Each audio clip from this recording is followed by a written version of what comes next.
Good morning friends. तो आज की इस वीडियो में हम बात करने वाले हैं ऑप्टिकल आइसोमेरिज एंड इसका टाइप देखेंगे और optical active and optical inactive compound. तो शुरुआत करते हैं ऑप्टिकल आइसोमेरिज्म से। ऑप्टिकल आइसोमेरिज्म क्या है, इसको शुरू करते हैं इसकी डेफिनेशन से।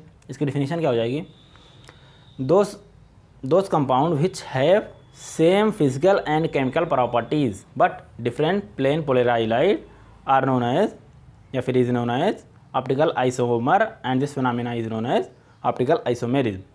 इसका क्या मतलब हो गया, इसका मतलब यह है कि ऑप्टिकल आइसोमेरिज्म वह कंपाउंड जिसकी फिजिकल और केमिकल प्रॉपर्टी सेम होगी लेकिन डिफरेंट क्या होगा, उसमें प्लेन पोलराइज्ड लाइट डिफरेंट होगी, उसे हम कहेंगे ऑप्टिकल आइसोमर एंड इस फिनोमेना को कहेंगे ऑप्टिकल आइसोमेरिज्म।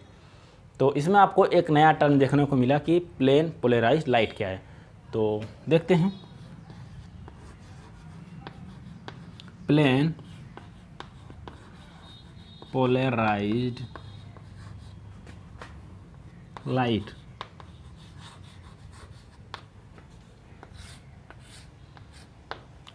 इसके बारे में अभी देखेंगे थोड़ी ही देर में। प्लेन पोलराइज्ड अभी थोड़ी देर में बात करेंगे इसके बारे में। उससे पहले हम बात कर लेते हैं टाइप्स ऑफ ऑप्टिकल आइसोमेरिज्म। तो सबसे पहले बात कर लेते हैं types of optical isomerism. Optical isomerism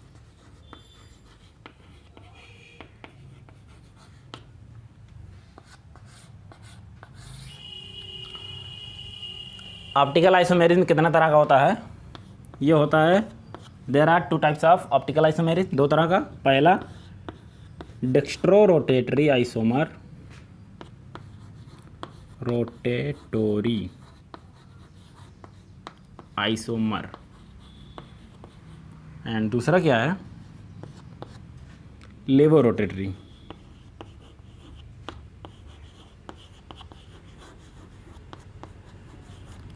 isomer. ये दो तरह का होता है। तो अब सबसे पहले हमारी हेडिंग हो जाएगी डेक्स्ट्रो रोटेटरी आइसोमर। ये क्या होता है dextro rotatory, the optical isomer, इसकी डिफिनेशन है the optical isomer which rotate plane of polarised light into clockwise direction is known as dextro rotatory isomer. इसका मतलब क्या है कि इसको शॉर्ट में लिखते हैं प्लेन पोलर लाइट को PPL, ठीक है। तो ये PPL को रोटेट कराएगा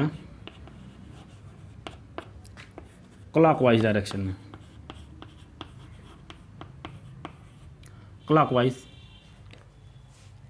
डेक्स्ट्रो रोटेटरी में क्या होगा, प्लेन पोलराइज्ड लाइट को रोटेट कराएगा क्लॉकवाइज डायरेक्शन में और इसको रिप्रेजेंट किया जाता है स्मॉल d या फिर और ब्रैकेट में इस तरह से पॉजिटिव लिखते हैं, या तो स्मॉल d या फिर पॉजिटिव। ये हो गया हमारा डेक्स्ट्रो रोटेटरी। अब दूसरा हो जाएगा लेवो रोटेटरी। लेवो रोटेटरी क्या हो जाएगा, इसकी डिफिनीशन हो जाएगी, इसकी हो जाएगी the optical isomer which rotate plane polarised light into anti clockwise direction is known as laevo rotatory isomer. क्या होगा, प्लेन पोलराइज्ड लाइट को रोटेट कराएगा यहाँ पर क्लॉकवाइज डायरेक्शन में, तो यहाँ पर एंटी क्लॉकवाइज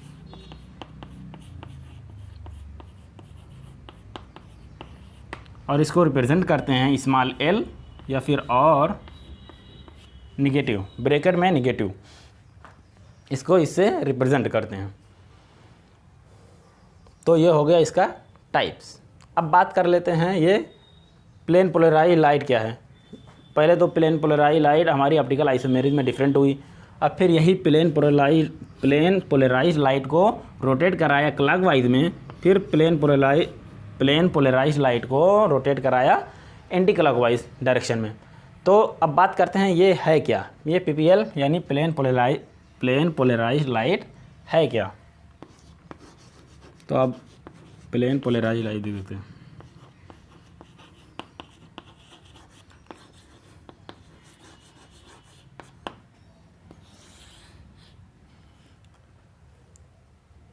इसको हम समझेंगे एक डायग्राम से।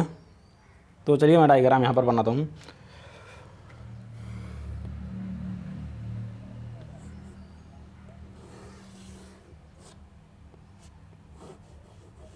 ये हमारा लाइट सोर्स,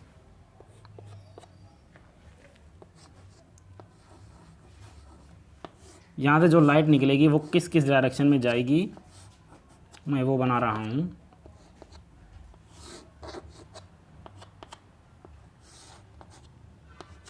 जैसे कि ये आपकी कोई भी लाइट होती है वो पहले चारों तरफ यानी हर डायरेक्शन में मूव करती है। ये जैसे कि हमारे पास अगर कोई यहाँ पर बल्ब होगा, यहाँ से आप जैसे एक रूम में बल्ब चालू करेंगे तो उसकी रोशनी पूरे रूम में हो जाएगी, यानी कि वो चारों तरफ हर डायरेक्शन में जाएगी। तो उसी तरह से मैं इसको भी दिखा रहा हूँ कि ये इस तरफ इस तरफ इस तरफ इस तरफ चारों हर डायरेक्शन में जाएगी चारों तरफ। अब इसके बाद क्या करेंगे, यहाँ पर एक लगाते हैं, यहाँ पर एक पोलराइज़र।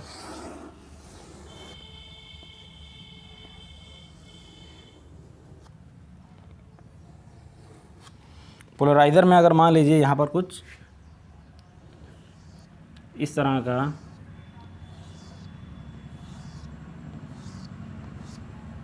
ये पोलराइज़र, अगर इसमें वर्टिकल इसमें लाइन है तो इसमें इस तरह का है, इसमें इस तरह का थोड़ा सा गैप मिलेगा। तो जब ये लाइट इससे पास करेगी तो ये बाकी डायरेक्शन की ये वाली जो है वो इसमें जाकर इधर से जब छनेगी इससे रुक जाएगी। ये जो लंबी वाली है इससे वर्टिकल वाले से होकर निकल जाएगी आगे। तो यहाँ पर क्या मिलेगा आपको, सिर्फ एक डायरेक्शन में लाइट जाती हुई मिलेगी।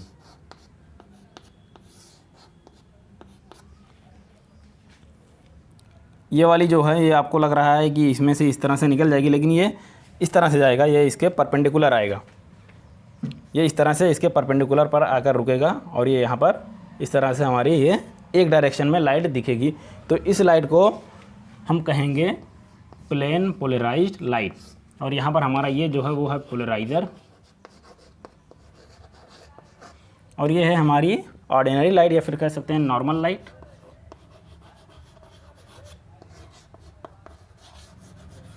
और ये हमारा लाइट सोर्स।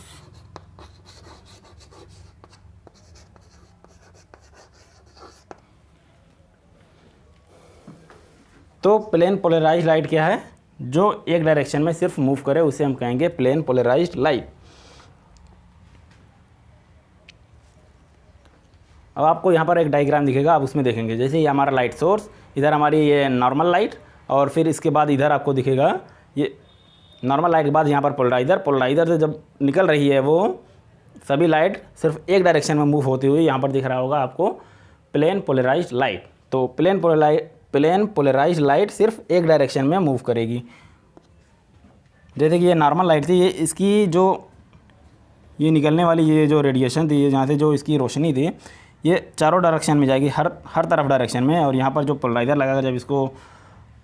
लगाकर जब इसको लाइट आगे भेजेंगे तो यहाँ पर सिर्फ एक डायरेक्शन में मूव करेगी। इसी को हम कहेंगे प्लेन पोलराइज्ड लाइट। ये तो हो गया प्लेन पोलराइज्ड लाइट। अब बात करते हैं, ये तो हो गया था ऑप्टिकल आइसोमेरिज्म में जो डिफिनीशन थी प्लेन पोलराइज्ड लाइट की। लेकिन अब इसमें बात करेंगे, अब ये इसको किस तरह से रोटेट करेगा क्लॉकवाइज डायरेक्शन में। अब इसको क्लॉकवाइज डायरेक्शन में किस तरह से रोटेट करेगा, और इसमें क्या था, इसको रोटेट करेगा एंटी क्लॉकवाइज डायरेक्शन में। तो अब इसके लिए क्या करेंगे, हम यहाँ पर हम लेंगे एक सैंपल ट्यूब। यहाँ पर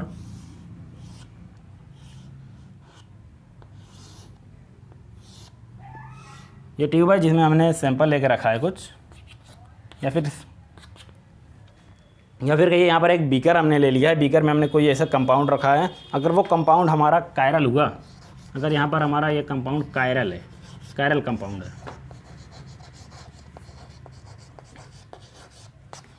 अगर हमारा कायरल कंपाउंड है तो ये प्लेन पोलराइज्ड लाइट को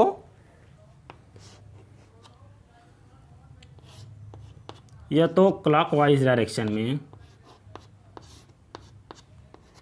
या फिर और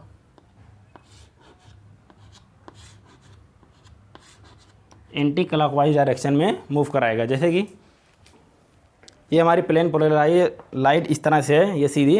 अब इसको क्लॉकवाइज डायरेक्शन में मैं इस तरह से अगर इस तरह रोटेट कराऊंगा तो ये थोड़ी अगर इस तरह से थी तो इसको मैंने क्लॉकवाइज डायरेक्शन में इस तरह से इधर रोटेट करा के दिखाया है। और यहाँ पर प्लेन पोलराइज लाइट ऐसे थी तो मैंने इसको थोड़ा सा एंटी क्लॉकवाइज ये इस तरह से दिखाया है ताकि ये घूम रही है ये लाइट इस तरह से, ये एंटी क्लॉकवाइज डायरेक्शन में जा रही है। तो या तो ये क्लॉकवाइज डायरेक्शन में जाएगी या तो एंटी क्लॉकवाइज डायरेक्शन में जाएगी। कब? जब हमारा यहाँ पर जो हमने कंपाउंड या फिर सैंपल मॉलिक्यूल जो हमने लिया है वो अगर कायरल होगा। कायरल क्या है इसके बारे में आगे हम देखेंगे अभी थोड़ी देर में। अगर हमारी प्लेन पोलराइज लाइट या तो क्लॉकवाइज डायरेक्शन या फिर एंटी क्लॉकवाइज डायरेक्शन में रोटेट करेगी तो इसको हम कहेंगे ऑप्टिकली एक्टिव। यहाँ पर जो कंपाउंड होगा वो ऑप्टिकली एक्टिव कंपाउंड होगा। ये हो गया कायरल के लिए।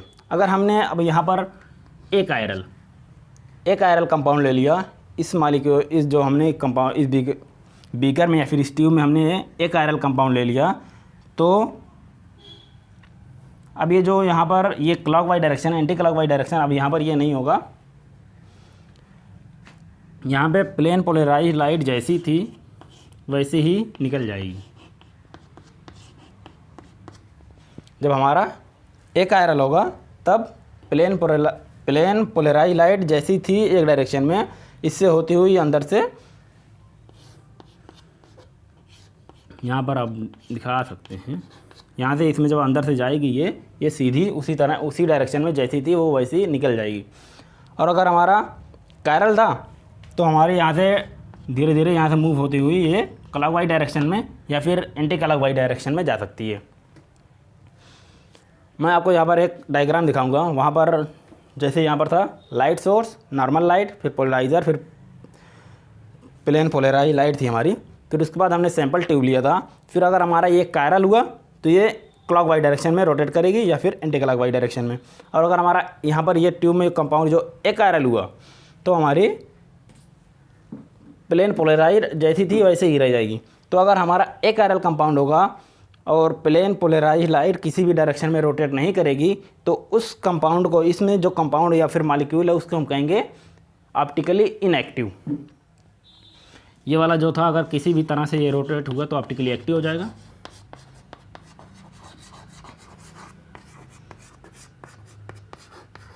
अगर किसी तरह से रोटेट नहीं होता तो ऑप्टिकली इनएक्टिव।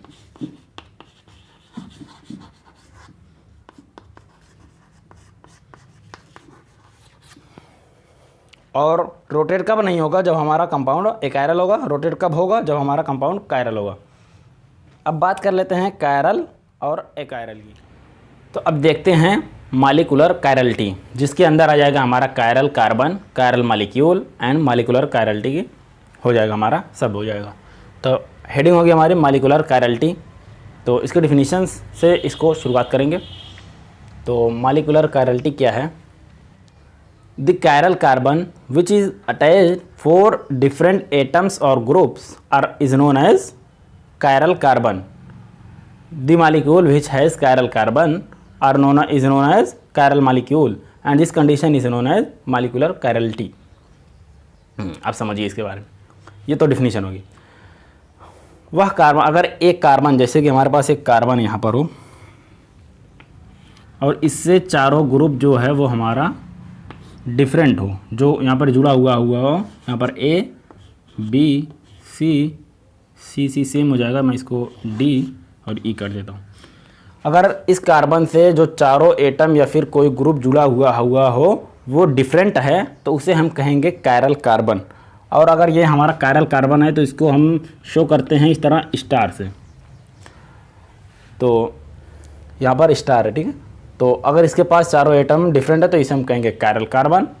और किसी मॉलिक्यूल में, अगर ये पूरा मॉलिक्यूल में अगर कायरल कार्बन है तो इस मॉलिक्यूल को कहेंगे हम कायरल मॉलिक्यूल।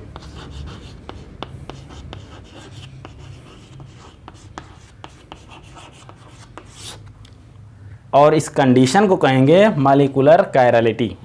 हो गया। तो अब देखते हैं कुछ एग्जांपल इसका, जैसे कि जनरल एग्जांपल हो गया था। अब एक आध दो और एग्जांपल देख लेते हैं। वैसे तो कार्बन जब 4 बॉन्ड बनाता है वो टेट्राहेड्रल में अरेंज होता है। तो मैं ऐसे ही बनाऊँ COOH OH CH CH3। देखिए इधर OH है, H है, CH3 है, COOH है। तो इस कार्बन से पहले हम देखेंगे किस कार्बन का हमें देखना है। देखिए इस कार्बन देखेंगे हम 4 बांड, एक बांड इधर, एक बांड इधर, एक बांड इधर, एक बांड इधर। तो ये कार्बन से ये OH है, H है, CH3 है और इधर COOH है। तो ये कार्बन से 4 बांड, चारों बांड से जो ग्रुप यहाँ पर कोई एटम या फिर कोई ग्रुप लगा हुआ जो है वो डिफरेंट है, तो ये हो जाएगा हमारा कार्बन कायरल। और इसको हम शो करते हैं यहाँ पर स्टार लगाकर। ये हो जाएगा हमारा एक कायरल, एक कार्बन वाला। तो अगर हमारा कोई भी कायरल कार्बन है इसमें, तो इसको हम कहेंगे कायरल मॉलिक्यूल। और हमारा जो कायरल मॉलिक्यूल होता है वो प्लेन पोलराइज लाइट को या तो क्लॉकवाइज डायरेक्शन में या तो एंटी क्लॉकवाइज डायरेक्शन में रोटेट कराता है और वो होता है ऑप्टिकली एक्टिव। तो ये हो गया हमारा कायरल। तो ये हो जाएगा ऑप्टिकली एक्टिव, ठीक है। अभी इसके बारे में आगे देखेंगे ऑप्टिकली एक्टिव के बारे में, अभी यहाँ पर रहने दें। अभी कायरल से देखेंगे, कायरल कार्बन एक इस तरह से भी हो सकता है हमारा। यहाँ पर COOH कर लें, यहाँ पर भी COOH, इधर OH, CH3। तो आप अभी देखेंगे इस कार्बन को, यहाँ पर एक कार्बन है और एक कार्बन यहाँ पर है। तो इस कार्बन को देखेंगे, ये कार्बन कायरल है या नहीं। इस कार्बन से लगे हुए 4 बांड देखेंगे, एक इधर, एक इधर, एक इधर और एक इधर। तो इधर लगा हुआ COOH, इधर OH है, इधर CH3 और इधर एक ग्रुप बड़ा सा लगा हुआ है, वो डिफरेंट है। तो ये वाला कायरल कार्बन है, तो इसको हम दिखाएंगे स्टार से, ठीक। हाँ, अब इस कार्बन को देखेंगे। अब ये नहीं देखेंगे नीचे सेम है ऊपर सेम है, हम इस कार्बन को देख रहे हैं। तो इस कार्बन से 4 बांड को देखना है, एक बांड इधर, एक बांड इधर, एक बांड इधर और एक बांड इधर। इधर COOH, CH3, OH और इधर एक ग्रुप इस कार्बन के लिए ये वाला ग्रुप हो जाएगा। तो ये वाला भी कायरल है। तो यहाँ पर कायरल हम दिखाएंगे इसको स्टार से।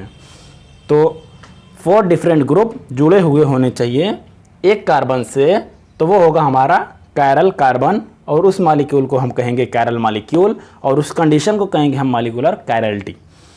ये हो गया मॉलिक्यूलर कायरलिटी। अब देख लेते हैं इसी में मॉलिक्यूलर एकायरलिटी। ये हो गया हमारा मॉलिक्यूलर एकायरलिटी। तो इसकी डिफिनीशन में क्या चेंज आएगा, जहाँ पर आपने लिखा था, क्या लिखा था, the carbon atom which is attached 4 different group ना, जहाँ पर अटैच्ड लिखा था उससे पहले नॉट लगा दे। नॉट अटैच्ड 4 डिफरेंट एटम और group is known as achiral carbon. The molecule achiral carbon which has achiral carbon is known as achiral molecule. अगर किसी मॉलिक्यूल में हमारा एकायरल मॉलिक्यूल है, एकायरल कार्बन है, तो उस मॉलिक्यूल को कहेंगे हम एकायरल मॉलिक्यूल और उस कंडीशन को कहेंगे मॉलिक्यूलर एकायरलिटी। एक बार फिर से देख लीजिए, the carbon atom which is not attached 4 different atoms और ग्रुप्स। ये हो गया, नॉट एटम्स और groups are known as achiral carbon. The molecule which has achiral carbon is known as molecular is known as achiral molecule and this condition is known as molecular achirality। तो चलिए यहाँ पर A है, इसको मैं हटाकर यहाँ पर भी A कर दूँ। तो ये अभी तक क्या था, कायरल था। अब ये देखिए यहाँ पर A, यहाँ पर A, इस कार्बन से दो एटम सेम हो गए हैं। देखिए यहाँ पर A, यहाँ पर A, इस कार्बन से 4 बांड हैं तो 2 बांड सेम हो गए। तो ये हो गया हमारा एकायरल। अब इस पर हम स्टार नहीं दिखाएंगे। अब ये हमारा एकायरल कार्बन और इस मॉलिक्यूल को हम कहेंगे एकायरल मॉलिक्यूल और इस कंडीशन को कहेंगे हम मॉलिक्यूलर एकायरलिटी। अब इसमें भी हम कुछ एक सेम कर दें, जैसे कि यहाँ पर CH है तो इसको हम CH3 कर दें, तो ये दोनों सेम हो जाएंगे। तो ये हो जाएगा हमारा एकायरल मॉलिक्यूल, ठीक है। और यहाँ पर स्टार हम नहीं दिखाएंगे। और इसमें भी अगर हम यहाँ से इसको हटाकर, इन दोनों को हटाकर यहाँ पर COOH कर दें, यहाँ पर भी वही कर दें, तो इस कार्बन से लगा हुआ ये बांड COOH, इधर COOH, यहाँ से ये 2 बांड सेम हो गए, यहाँ पर इस कार्बन से 2 बांड सेम हो गए। तो अब ये कायरल नहीं रह गया। जब कायरल नहीं है, इस कार्बन से 4 डिफरेंट ग्रुप हो गए हैं। 4 डिफरेंट मतलब सेम नहीं हो, 4 डिफरेंट ग्रुप नहीं रहेगा, मतलब वहाँ पर चारों डिफरेंट था, अब यहाँ पर 2 सेम हो गए हैं तो चारों डिफरेंट नहीं हो पाया, तो ये हो जाएगा हमारा एकायरल। ये हो गया हमारा एकायरल। अब बात करते हैं कुछ एकायरल के बारे में। जो हमारा एकायरल मॉलिक्यूल होगा, वो ऑप्टिकली इनएक्टिव होगा, कंफर्म है। अब जो हमारा कायरल कार्बन है, जो हमारा कायरल मॉलिक्यूल है, वो ऑप्टिकली एक्टिव होगा, और होगा भी और नहीं भी होगा। क्यों? अभी तक मैंने कहा था जो हमारा कायरल मॉलिक्यूल है वो उसको रोटेट करेगा क्लॉकवाइज डायरेक्शन में और एंटी क्लॉकवाइज डायरेक्शन में, और ये हमारा होगा ऑप्टिकली एक्टिव। लेकिन अब कायरल कार्बन जो है वो ऑप्टिकली एक्टिव हो भी सकता है, नहीं भी हो सकता है। इसके लिए अब हम देखेंगे उसमें कोई एलिमेंट्स ऑफ सिमेट्री प्रेजेंट नहीं होनी चाहिए कायरल मॉलिक्यूल में। एकायरल के लिए तो फिक्स है, एकायरल अगर हमारा कोई भी मॉलिक्यूल ये एकायरल दिख रहा है वो ऑप्टिकली इनएक्टिव होगा, वो कंफर्म। अगर हमारे पास मॉलिक्यूल हमारा कायरल है तो उसमें हम देखेंगे कि उसमें कोई एलिमेंट्स ऑफ सिमेट्री प्रेजेंट ना हो। अगर कोई भी सिमेट्री प्रेजेंट होगी तो हमारा मॉलिक्यूल भले ही कायरल हो लेकिन वो ऑप्टिकली इनएक्टिव हो जाएगा। अब देखते हैं एलिमेंट्स ऑफ सिमेट्री, उसके बाद हम देखेंगे कुछ एग्जांपल जिससे आपको ये सब क्लियर। एलिमेंट्स ऑफ सिमेट्री क्या है देखते हैं इसको। एलिमेंट्स ऑफ सिमेट्री एक ऐसा तरीका है जिससे हम ये पता कर सकते हैं कि कोई भी कंपाउंड, कोई भी हमारा मॉलिक्यूल जो वो ऑप्टिकली एक्टिव है या फिर ऑप्टिकली इनएक्टिव, इससे हम पता कर सकते हैं। अगर किसी भी तरह के मॉलिक्यूल में, अगर हमारे किसी भी मॉलिक्यूल में किसी भी तरह की एलिमेंट्स ऑफ सिमेट्री प्रेजेंट है तो वो हमारा कंपाउंड ऑप्टिकली इनएक्टिव होगा। अगर हमारे किसी भी मॉलिक्यूल में किसी भी तरह की एलिमेंट्स ऑफ सिमेट्री प्रेजेंट नहीं है तो वो कंपाउंड होगा हमारा ऑप्टिकली एक्टिव कंपाउंड। ये हो गया। अब एलिमेंट्स ऑफ सिमेट्री, अब एलिमेंट्स ऑफ सिमेट्री कैसे पता करेंगे उसमें एलिमेंट्स ऑफ सिमेट्री प्रेजेंट है कि नहीं है? तो इसके लिए हम एलिमेंट्स ऑफ सिमेट्री का टाइप्स देखेंगे कि उसमें कौन कौन सी सिमेट्री प्रेजेंट नहीं है। तो देखते हैं इसका types of elements of symmetry.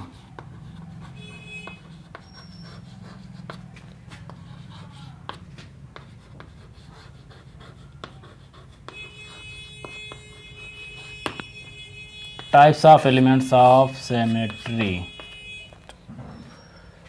तो एलिमेंट्स ऑफ सिमेट्री हमारी कितनी तरह की होती है उसको देखना अब हमें। तो मैं यहाँ पर 3 तरह की एलिमेंट्स ऑफ सिमेट्री बताऊँगा, तो जिसके जो ऑप्टिकली एक्टिव और ऑप्टिकली इनएक्टिव के लिए ज़रूरी है वहाँ पर हमारा उससे पता चल जाएगा। तो यहाँ पर हम 3 तरह के एलिमेंट्स ऑफ सिमेट्री पढ़ेंगे। पहला है प्लेन ऑफ सिमेट्री,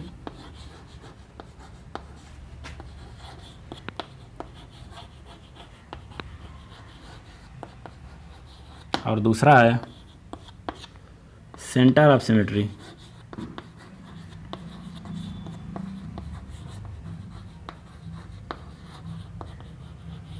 और तीसरा हमारा क्या है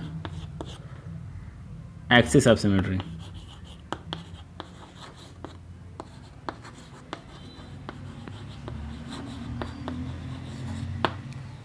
इन सब के बारे में हम काफ़ी डिटेल्स में बात करेंगे जब हम इनऑर्गेनिक में पढ़ेंगे सिमेट्री वाला चैप्टर, तब उसमें हम इन सब के बारे में काफ़ी डिटेल्स में बात करेंगे। फिलहाल मैं यहाँ पर एक एग्जांपल लेकर इसको समझा देता हूँ कि ये किस तरह से हमारी मॉलिक्यूल में प्रेजेंट होगी तो हमारा ऑप्टिकली इनएक्टिव होगा। अगर इसमें से कोई भी सिमेट्री अगर प्रेजेंट नहीं होगी तो हमारा मॉलिक्यूल ऑप्टिकली एक्टिव होगा। तो सबसे पहले बात करते हैं प्लेन ऑफ सिमेट्री की। प्लेन ऑफ सिमेट्री, जैसे कि मैं इसके लिए एक एग्जांपल ले लूँ यहाँ पर।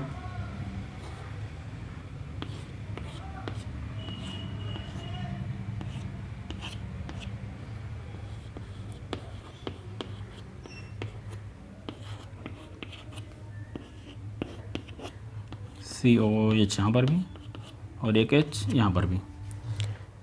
इसका नाम है शायद इसका नाम है मेसो टार्टेरिक एसिड, ठीक है। तो इस कार्बन से लगा हुआ इधर COOH H OH और इधर भी COOH COOH H। देखिए ये अलग है, ये अलग एटम, ये अलग ग्रुप, ये अलग और ये वाला पूरा अलग। तो ये वाला हो जाएगा हमारा कायरल कार्बन। ये वाला भी अलग है, ये वाला भी अलग, ये वाला भी अलग, तो ये वाला भी हो जाएगा हमारा कायरल कार्बन। बट क्या यह हमारा ऑप्टिकली एक्टिव होगा या फिर ऑप्टिकली इनएक्टिव होगा? इसके लिए हम देखते हैं इसमें कोई एलिमेंट्स ऑफ सिमेट्री प्रेजेंट नहीं होनी चाहिए। पहले देखें अगर हमारी इसमें प्लेन ऑफ सिमेट्री प्रेजेंट है क्या। प्लेन ऑफ सिमेट्री का मतलब क्या है कि इसमें आप कोई, ये मॉलिक्यूल है, इसमें आप कोई ऐसा प्लेन इमेजिन करिए कि ये मॉलिक्यूल दो बराबर बराबर भागों में बट जाए। अब आप इसको किस तरह से यहाँ पर प्लेन दिखाएं, किस तरह से प्लेन यहाँ पर पड़े कि ये दो इक्वल भाग में बटे। जैसे कि अगर मैं यहाँ से कोई प्लेन डालूँ, यहाँ से पहले ऐसे, तो इधर ओ एच है, इधर एच है, तो इधर ओ एच में क्या ये बराबर हुआ, नहीं हुआ। तो अगर हम बीच से इस तरह से डालें यहाँ से, तो अगर यहाँ पर सी है, यहाँ पर सी, तो नीचे भी सी है, उधर सी ओ एच है, नीचे भी वही है, इधर एच है, इधर एच है, इधर ओ एच है। चलिए मैं यहाँ पर बीच में एक प्लेन ड्रॉ करता हूँ, यहाँ से कुछ इस तरह से।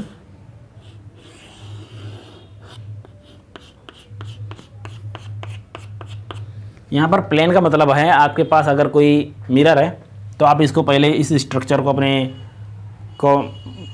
अपनी कॉपी पर ड्रॉ करिए। फिर यहाँ पर कोई एक छोटा सा मिरर हो या फिर अपनी मोबाइल स्क्रीन को यहाँ पर ऐसे रखिए। तो आपको जो ये ऊपर इस साइड है, आप जब अपनी मोबाइल में स्क्रीन में देखेंगे, जो आपको नीचे इस साइड दिख रहा है वही आपको आपकी स्क्रीन में भी दिखेगा। जो आप जैसे इसमें आप देखेंगे तो इसमें भी आपको जो नीचे की साइड बच रहा है वो आपको उसमें जो मिरर रखेंगे या फिर जब आप अपनी मोबाइल यहाँ पर बीच में रख कर देखेंगे तो आपको वो वही दिखेगा जो यहाँ पर नीचे की साइड है। तो यानी कि ये इसमें प्लेन ऑफ सिमेट्री प्रेजेंट है। तो इसमें जब भी कोई प्लेन ऑफ सिमेट्री प्रेजेंट हो या फिर एक्सिस ऑफ सिमेट्री या फिर सेंटर ऑफ सिमेट्री, तो हमारा जो मॉलिक्यूल है ये वाला, भले ये कार्बन कार्बन मॉलिक्यूल होता है तो ये ऑप्टिकली इनएक्टिव हो जाता है। क्या है? Optically inactive.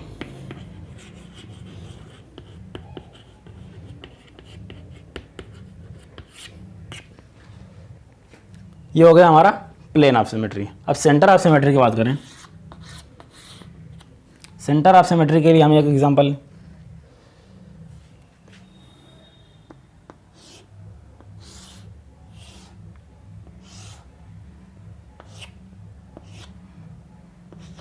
इधर COOH और इधर COOH, इधर H कर दें, इधर H और यहाँ पर CH3, यहाँ पर H,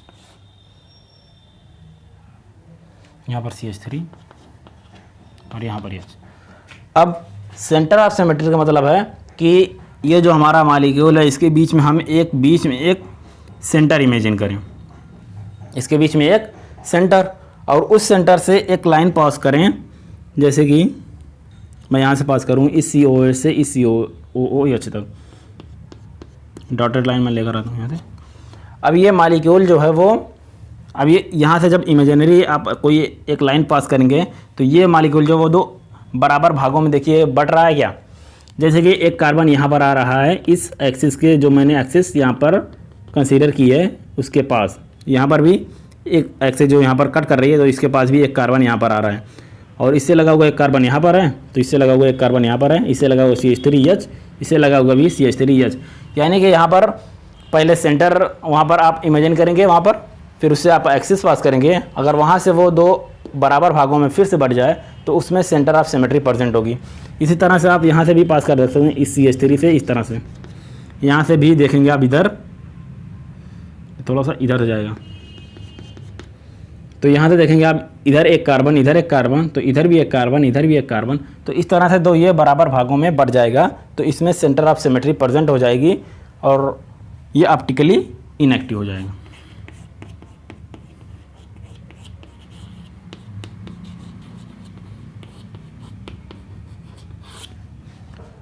ये हो गया हमारा सेंटर ऑफ सिमेट्री। अब बात करते हैं एक्सिस ऑफ सिमेट्री की। एक्सिस ऑफ सिमेट्री में क्या है, इसके लिए मैं भी इधर एक एग्जांपल लूँ।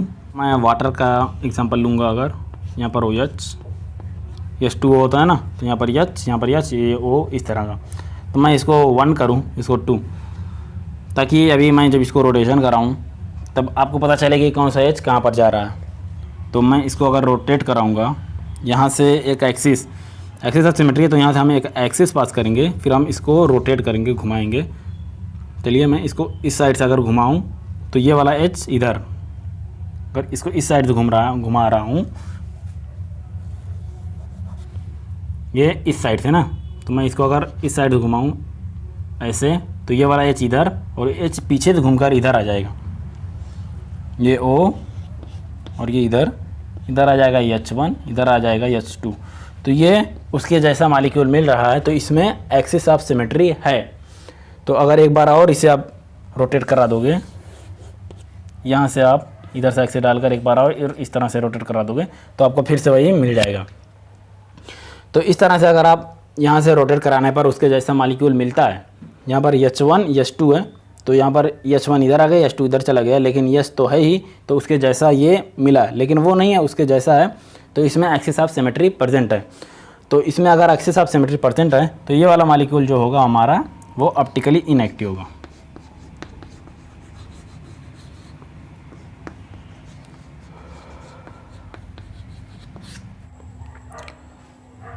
तो मैं अभी बताऊंगा एग्जांपल इसका, तो एग्जांपल में आपको क्लियर हो जाएगा कि कब कौन सा ऑप्टिकली एक्टिव होगा, कौन सा ऑप्टिकली इनएक्टिव होगा।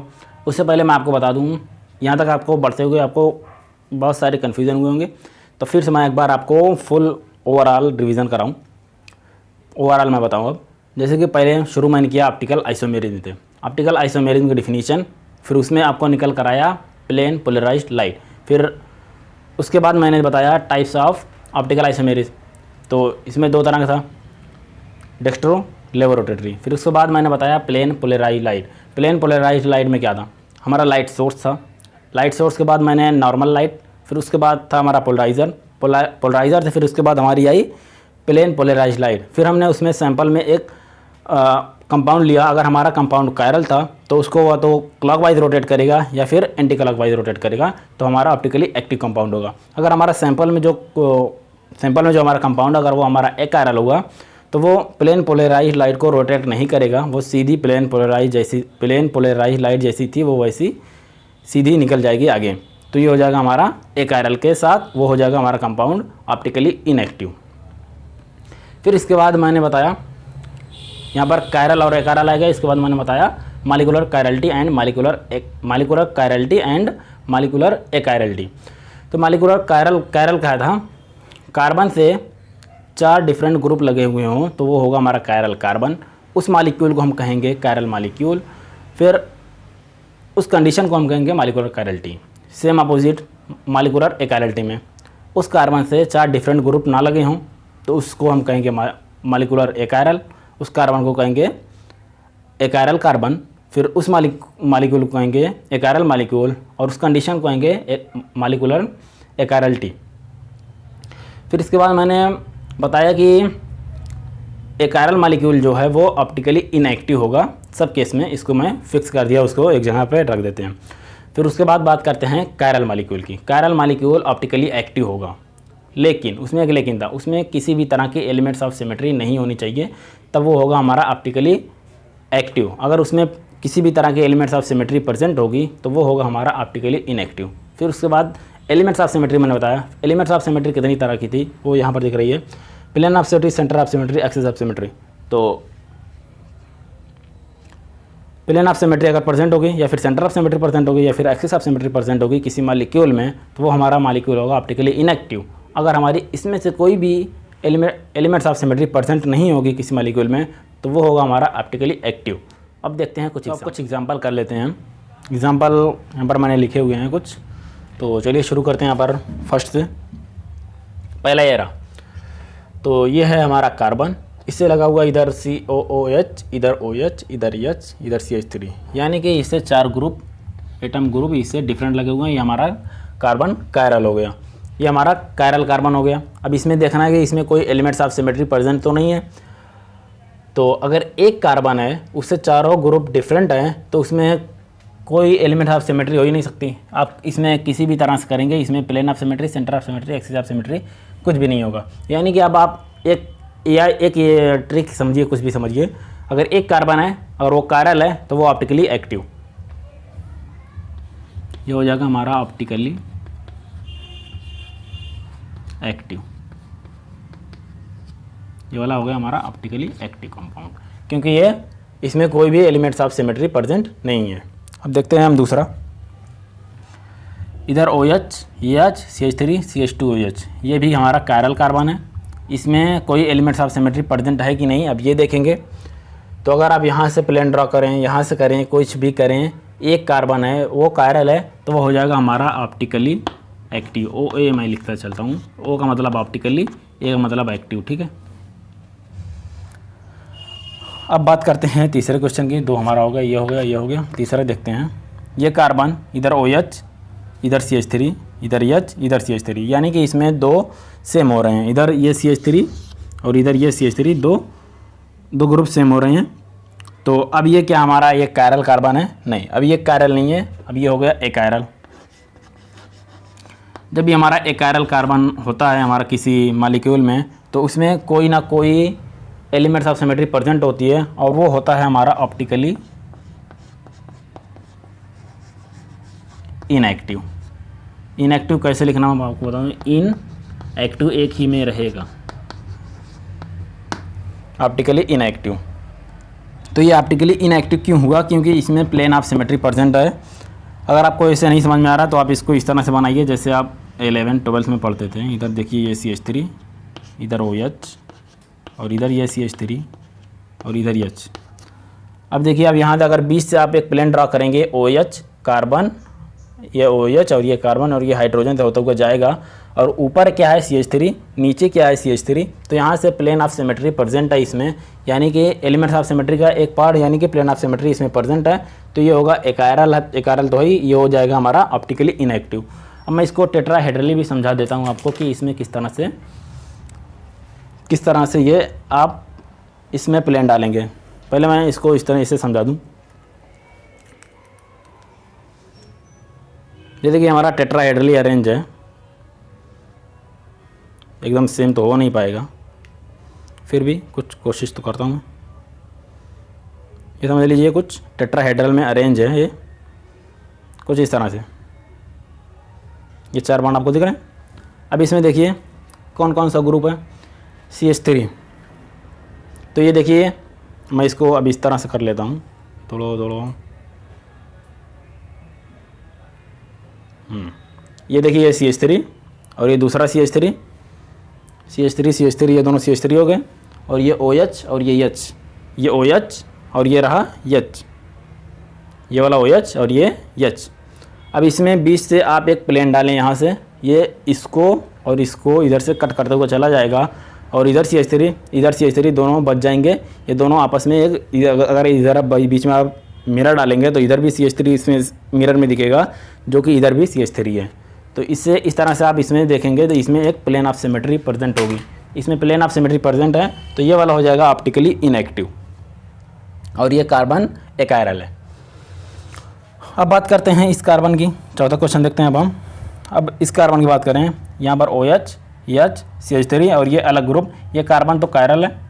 अब इस कार्बन की बात करें, इधर OH, H, CH3 और इस कार्बन, ये बॉन्ड वाला ये ग्रुप, ये कार्बन भी कायरल है।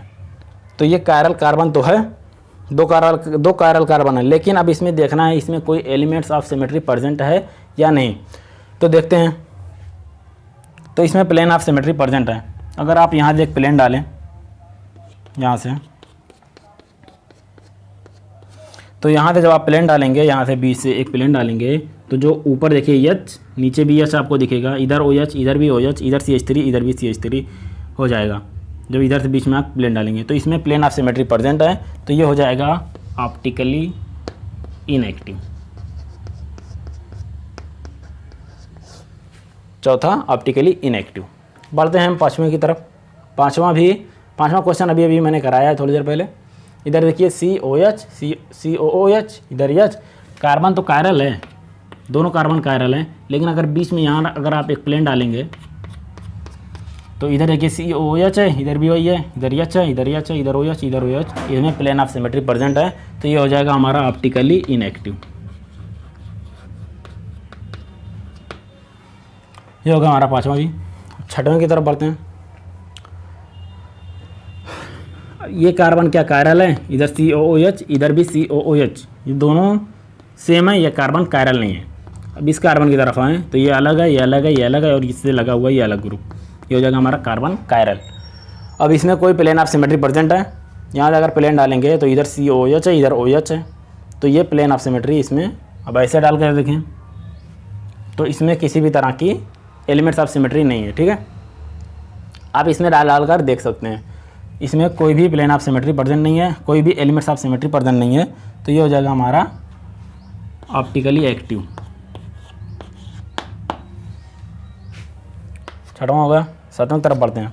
हाँ, अब सातवां आया कुछ इस तरह का। ये हमारे पास एक 4 मेंबर रिंग और इधर ऊपर की साइड लगा हुआ Cl है। अब इसको कैसे करेंगे, अगर आप बीच से यहाँ पर एक प्लेन डालेंगे तो इधर Cl है, इधर नहीं है। इधर से डालेंगे तो इधर Cl है, इसमें नहीं है। तो आप इसको एक तरह से और बना सकते हैं, अगर आपको इस तरह से ना समझ में आए। यहाँ पे देखिए ये Cl ऊपर की साइड है, तो इसे Cl को ऊपर रखेंगे और इधर H, और बाकी साइड में आप भी दिखा सकते हैं सबको H।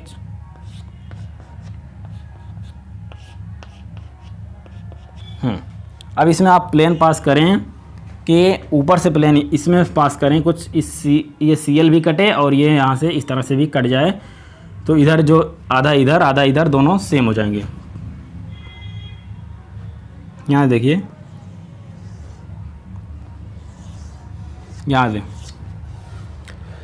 इसको मैं इस तरह से समझाऊँ। जैसे कि मान लीजिए ये आपकी 4 मेंबर रिंग हो गई है, ये आपकी ये 4 मेंबर रिंग, ये एक 4 मेंबर रिंग, और इधर आपका लगा हुआ इधर ये Cl ऊपर की साइड, ये Cl ऊपर की साइड। अब इसमें जो भी आप प्लेन पास कर रहे हैं, ये है जो आप प्लेन पास करेंगे वो यहाँ से इस Cl को काटता हुआ जाएगा, इस Cl को भी काटेगा। तो इस तरह से ये प्लेन काटते हुए ये नीचे तक जाएगा। तो ये Cl भी कट रहा है और इधर CH2 और इधर भी CH2 दोनों सेम आ रहे हैं, तो इसमें प्लेन ऑफ सिमेट्री प्रेजेंट है।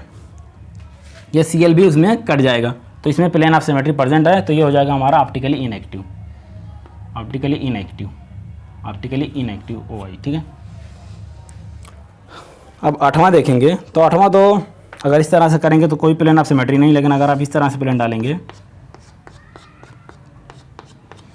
तो देखिए, अगर आप यहाँ प्लेन डालें ऊपर Cl नीचे भी Cl, तो यहाँ पर प्लेन ऑफ सिमेट्री प्रेजेंट है। तो ये होगा हमारा ऑप्टिकली इनएक्टिव। ये हो गया हमारा 8वां भी। 9वें की तरफ बढ़े, तो ये वही है, बस इसको मैंने दोनों एबव दी प्लेन है तो एक को मैंने बिलो दी प्लेन दिखा दिया। अगर ये ऑप्टिकली एक्टिव था, ये ऑप्टिकली इनएक्टिव था, क्योंकि यहाँ पर मिरर दोनों ऊपर की साइड थे। जैसे ये था मेरा 4 मेंबर रिंग, इधर Cl और इधर Cl, तो दोनों बीच में से कटे, तो इधर भी Cl इधर Cl दोनों एक दूसरे के मिरर इमेज हो गए। लेकिन अगर एक Cl ऊपर है और दूसरा Cl नीचे है, एक Cl इधर नीचे की साइड है और दूसरा Cl इधर ऊपर की साइड है, ये ऊपर वाला और ये इधर नीचे वाला, तो इधर बीच में से आप कहीं से भी काट लेंगे, ऊपर नीचे वाले का मिरर इमेज नहीं हो पाएगा। तो इस वाले में जब कोई भी प्लेन ऑफ सिमेट्री नहीं है या फिर और इसमें एलिमेंट्स ऑफ सिमेट्री भी नहीं है, तो ये हो जाएगा हमारा ऑप्टिकली एक्टिव। अब बात रही कायरल कार्बन की, तो यहाँ पर Cl है, यहाँ पर अगर H देखें और यहाँ पर कोई CH2 कुछ अलग ग्रुप है और इस कार्बन से लगा हुआ अलग ग्रुप है, तो यहाँ पर ये ऑप्टिकली एक्टिव है और ये कायरल मॉलिक्यूल भी है। अब इधर Cl है, इधर Br है, तो इसमें भी प्लेन ऑफ सिमेट्री नहीं होगी। अगर आप इस तरह से प्लेन डालेंगे तो ऊपर Cl नीचे Br, इसमें भी प्लेन ऑफ सिमेट्री नहीं होगी, या फिर कोई एक्सिस ऑफ सिमेट्री, कोई एलिमेंट्स ऑफ सिमेट्री भी नहीं होगी। तो ये भी हो जाएगा हमारा ऑप्टिकली एक्टिव। हाँ, अब बात करते हैं 11वां की। 11वां क्या है, 11वां कुछ इस तरह का है कि ये आपका ये 4 मेंबर रिंग, एक इधर ये Cl ऊपर की साइड और दूसरा Cl इधर उसके अपोजिट ऊपर की साइड, ये दोनों ऊपर की साइड हैं। तो बीच से अगर हम एक प्लेन काटें, इधर दोनों Cl को कट करता हुआ जाएगा। अगर ये Cl यहाँ पर है तो इस Cl को, और इधर Cl ऊपर है तो इस Cl को दोनों को इधर कट करता हुआ ये चला जाएगा, और इधर जो आधा है और जो इधर आधा है दोनों हाफ हाफ इक्वल में बढ़ जाएगा। यानी कि अगर यहाँ से हम एक प्लेन यहाँ से ऐसे डाल देंगे इसके ऊपर से, तो ये आधा इधर जो है वो कट जाएगा बराबर में। तो इसमें प्लेन ऑफ सिमेट्री प्रेजेंट होगी, प्लेन ऑफ सिमेट्री प्रेजेंट है। कोई भी हमारी प्लेन ऑफ सिमेट्री या फिर एलिमेंट्स ऑफ सिमेट्री प्रेजेंट होती है तो हमारा होता है ऑप्टिकली इनएक्टिव, ठीक है। अब हम ये वाला देख लेते हैं, इसमें क्या है, अगर आप बीच में से यहाँ से एक प्लेन डाल दें, ये आप कहेंगे कि सी कट रहा है, ओ एच नहीं कट रहा, मतलब सी ओ एच को हटाकर यहाँ पर अगर समझ लें आप कोई एक ग्रुप है, मतलब सी ओ एच ग्रुप को आप इस तरह समझें, तो सी ओ एच ग्रुप कट रहा है और इसके इधर ऊपर की साइड सी एच थ्री है, इधर भी ऊपर की साइड सी एच थ्री है, तो दोनों साइड आपको सेम मिल रहा है, यानी कि इसमें प्लेन ऑफ सिमेट्री प्रेजेंट है। जब इसमें प्लेन ऑफ सिमेट्री प्रेजेंट है तो ये हो जाएगा हमारा ऑप्टिकली इनएक्टिव कंपाउंड। अब बात कर लेते हैं, ये हो गया हमारा ऑप्टिकली इनएक्टिव और ऑप्टिकली एक्टिव, ऑप्टिकली इनएक्टिव का कुछ एग्जांपल। अब ऑप्टिकली एक्टिव कंपाउंड क्या मतलब? ऑप्टिकली एक्टिव कंपाउंड वो है जो प्लेन पोलराइज्ड लाइट को किसी न किसी डायरेक्शन में रोटेट करे, वो होगा ऑप्टिकली एक्टिव कंपाउंड। और ऑप्टिकली इनएक्टिव जो रोटेट ना करे, प्लेन पोलराइज्ड लाइट को रोटेट ना करे, वो होगा हमारा ऑप्टिकली इनएक्टिव। हाँ, अब बात करते हैं इसमें, जैसे मान लीजिए ये वाला, ये ऑप्टिकली एक्टिव है। चलिए ये ऑप्टिकली एक्टिव तो ठीक है, लेकिन अब ये प्लेन पोलराइज्ड लाइट को किस डायरेक्शन में घुमाएगा? क्लॉकवाइज डायरेक्शन में या फिर एंटी क्लॉकवाइज डायरेक्शन में? किस डायरेक्शन में घुमाएगा इसको आपको देखकर पता नहीं चलेगा, बस इतना पता चल पाएगा कि आपको ये ऑप्टिकली एक्टिव है, किसी न किसी डायरेक्शन में रोटेट कराएगा प्लेन पोलराइज्ड लाइट को।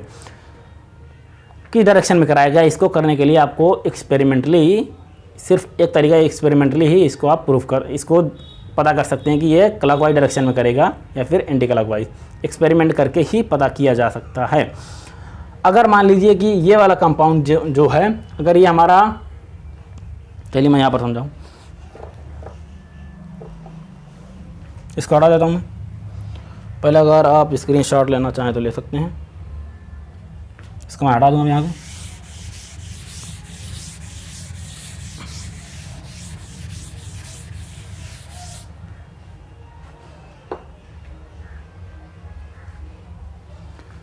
और मैं इसको यहाँ पर लिखूँ COOH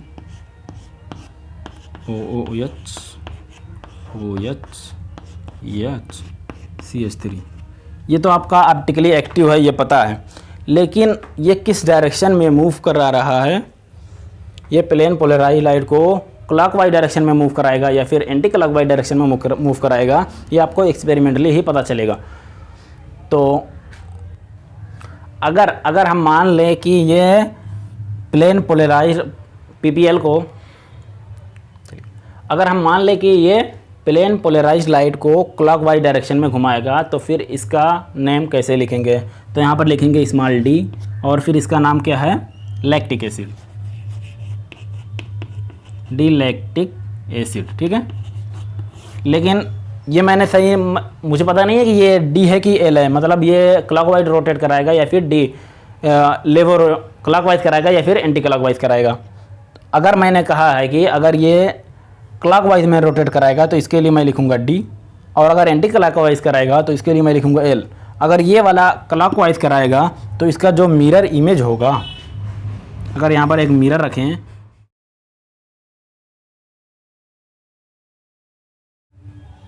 यहाँ पर एक मिरर रखें और इसका स्ट्रक्चर यहाँ पर हम कुछ इस तरह से बनाएं, जैसे कि यहाँ पर ये कार्बन, ऊपर COOH और इधर OH और इधर H और इधर CH3। ये आपको मिरर में कुछ इसी तरह का दिखेगा। अब इसमें मैं ये नहीं कह रहा हूँ कि इसमें मिरर मैं डालकर देख रहा हूँ कि इसमें प्लेन ऑफ सिमेट्री है कि नहीं, मैं इसका मिरर इमेज बना रहा हूँ, ठीक है। ये OH, ये H इधर और CH3 पीछे की साइड उधर है, तो ये दिखेगा। अगर ये इसका ये वाला पार्ट अगर D था, यानी कि ये क्लॉकवाइज रोटेट कर रहा था, और जो इसका आइसोमर ये वाला होगा वो आपका हो जाएगा L, यानी कि ये वाला अगर ये वाला कंपाउंड आपका क्लॉकवाइज रोटेट कराएगा तो ये वाला कंपाउंड आपका एंटी क्लॉकवाइज रोटेट कराएगा प्लेन पोलराइज्ड लाइट को, तो इसको हम कहेंगे लैक्टिक एसिड, L लैक्टिक। ये थी कुछ इसकी भी बात।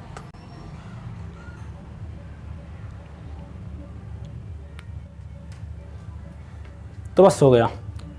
तो आज की इस वीडियो में आपके लिए बस इतना ही। मिलते हैं आपसे नेक्स्ट वीडियो में, तब तक के लिए हमें इजाज़त दीजिए। खुदा हाफिज़।